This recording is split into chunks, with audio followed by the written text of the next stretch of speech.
Umpisahan po natin mga kababayan doon sa impeachment ng Vice Presidente Inday Sara Duterte. Nako, eto nagpapaliwanag po kasi yung lawyer ng Vice Presidente, mga bossing. Ano, pakinggan niyo po ito. Ngayon, sinasabi nila it was a non-answer. Of course, Sandali, nandiyan ba yung mga ano natin? Nandiyan ba yung mga editor natin? Mga editors, paki-check naman po yung message ko dito sa sa ating group chat kasi meron akong kailangan na isang video. Yung video ni Madriaga, napaka-importante nun. Oh, walang kasi baka nanonood dito sa live natin. O, game. ngayon sinasabi nila it was a non-answer. Of course, tayo naman nirerespeto naman natin ang mga pananaw at opinyon ng kung sino man. Sandali po. Ang sinasabi niya, it was a non-answer, wala daw dapat isagot doon sa impeachment ng Vice Presidente. Sir, unahin ko na po. Ano po? No? Unahin ko na. Yung pinapasagot sa inyo, o pinapasagot sa Vice Presidente po, mga kababayan, na bakit merong pag-utos sa isang tao napatayin si Bongbong Marcos, napatayin si Lisa Araneta Marcos, napatayin si Martin Romualdez. Bakit may pag-utos na gano'n? Hinihingan kayo ng paliwanag ng NBI noon. Ano ginawa nyo? Binaliwala nyo. Hindi nyo pinuntahan. Di po ba?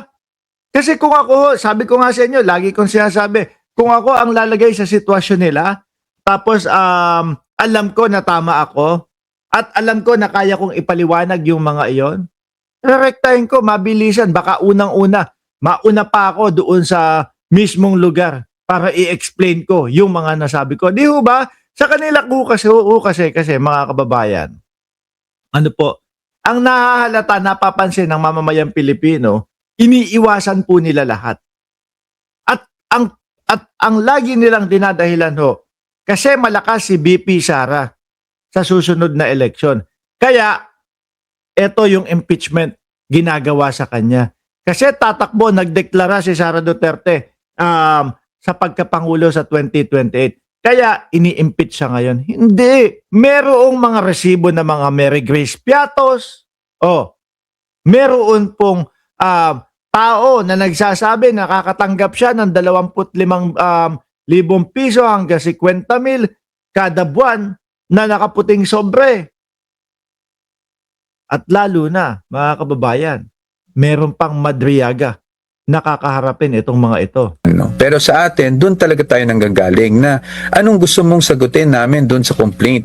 Kung ang sinasabi nyo ay gumastos siya ng confidential funds. Ito na ho, mga bossing, yung pinaka alibay nila kung bakit 2 taon hindi sila sumasagot. Ano po ba ang gusto ninyong sagutin? No? Yung inyo naman pong iniyahain diyan sa impeachment, hindi naman po dapat kasagot-sagot o wala naman po dapat sagutin. Madami, sir. Di ba? Confidential funds, sino si Mary Grace Piatos? Bakit yung mga tao na yun ay wala doon sa listahan ng mga sa listahan ng PSA. Ito, yung pagpapapatay kay Pangulong Bongbong Marcos, asawa ng Pangulo at pinsan ng Pangulo, at yung sinasabi ni Madriaga na ano daw po, nung panahon ng eleksyon, ang ginamit na pondo di umano ay galing sa Pogo at galing daw po sa mga lord ng mga ipinagbabawal na gamot. Yun ang sasagutin, sir. Hindi naman krimen yun. Kung ang sinasabi nyo ay ang mga kahit yung infamous na Mary Grace Piatos na parati nilang pinaulit-ulit, no? Yun naman po, kung yun man ay alias, hindi naman po tama po ba o mali po ba, yan naman po ay nakapaloob sa mga intelligence operations. Wala naman. Pero sir, yung Mary Grace Piatos pati doon sa COA ginamit ninyo. No? Diyan dapat may hiwalay o may separate na envelope po. Ito ha, mga kababayan. Yung sinasabi nila, alias naman po yun eh. No? Kaya po walang mga pangalan sa PSA, kaya po walang mga ganun. Kaya hindi okay lang na hindi mga nag-i-exist kasi alias po yun.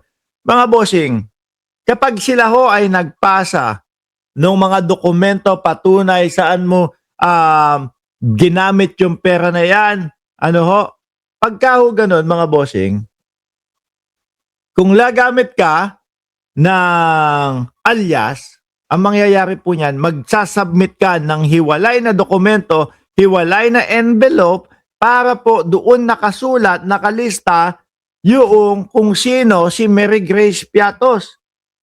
Di ba? Ang COA po, mga bossing, hindi naman po pwedeng all the way Mary Grace Piatos ang ipasa mo dyan eh.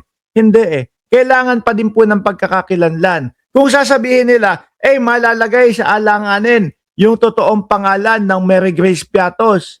Hindi na ho. Kasi kakampi ng gobyerno o pasok sa gobyerno o parte ng gobyerno ang COA. Di ba?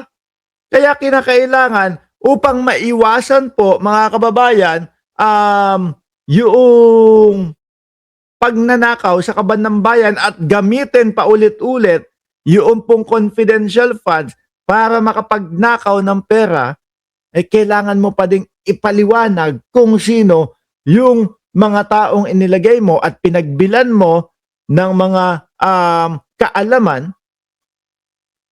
Di ba?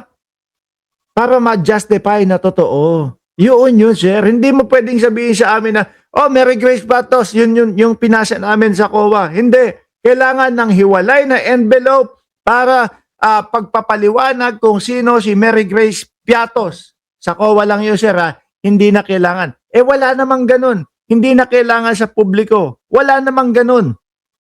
Diba? Sabi ni Sir Archie Beroya, hindi pwede yung alias. Dapat 220 tao i-submit as confidential backup of documents. Ganyan. Diba? Sandali, ba't hindi magising? Uy! Josh! Josh! Gising na, oh. Kanina, isang oras na yung ano mo, oh. Nag-alam, tapos hindi na magigising. Tulay. Game mo. Pong mali doon. Ngayon sinasabi mo, kinubra niya yung pera. Paano niya kinubra yung pera? Yun ang dapat nyo ipaliwanag. Paano niya kinubra yung pera? Di ba? Kasi yun yung sinasabi eh. Wala pong facts na na-allege ukol doon. So, that in itself is a conclusion. Sapat na po. Kung marinig nyo ho, mga kababayan, yung mga tauhan ni Mary Grace Piatos, yung mga tauhan ng Vice Presidente, mga bossing. Kung marinig nyo po, mga kababayan, di ba meron pang doon mismo sa Congress, tinatalakay po yan. Meron pa sinasabi nung tauhan ni BP Sara, sino ba yun? Si Kernel Lachica daw yung pumipick up po ng mga pera doon sa opisina nila. No? Yan. Yun lang yung hinihingi na basic requirements under the rules for purposes of alleging ultimate facts. Yung ultimate facts like sinasabing you just need to allege. Okay? Ano yung counterpart niyan, Daddy? Yung counterpart will be yung tinatawag na evidentiary fact. Ibig sabihin nun, you allege ultimate facts and then you prove them. Ganon, sir. Pero yung sa kanila wala ni isa.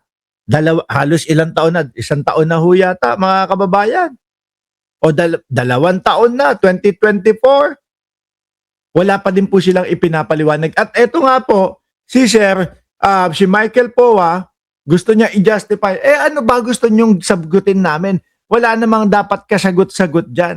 Confidential funds, sila Mary Grace Piatos, paano kinobra yung pera, at lalo na, ang pinakamabigat, yung pagbabanta sa buhay ng presidente.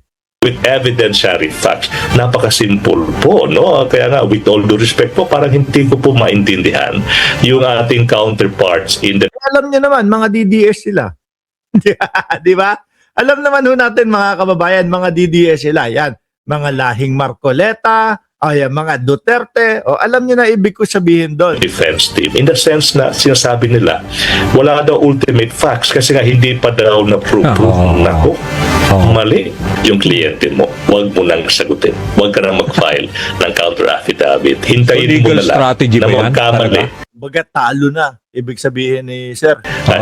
Yes. Na magkamali yung prosecution sa presentation of evidence nila. Kasi nga parang kung napaka-obvious, kung overwhelming evidence, huwag kang sumagot. Mapapahamak ka lang. So, strategy yan. Alam namin yan. Kaya nga sabi ko, Kaya nga po, kung maalala niyo dun ho, mga kababayan, doon po sa Congress, ano po ang style ng mga tao ng Vice Presidente, ng mga taga-Office of the Vice President? Estilo ho nila kapag ka naiipit na, masakit na yung dibdib, nahihilo na, nasusuka na, o kung ano na, dalhin na sa ospital para lang po matigil yung hearing doon sa Kongreso ho, mga kababayan. Yun ang ginawa nilang style. Di po ba?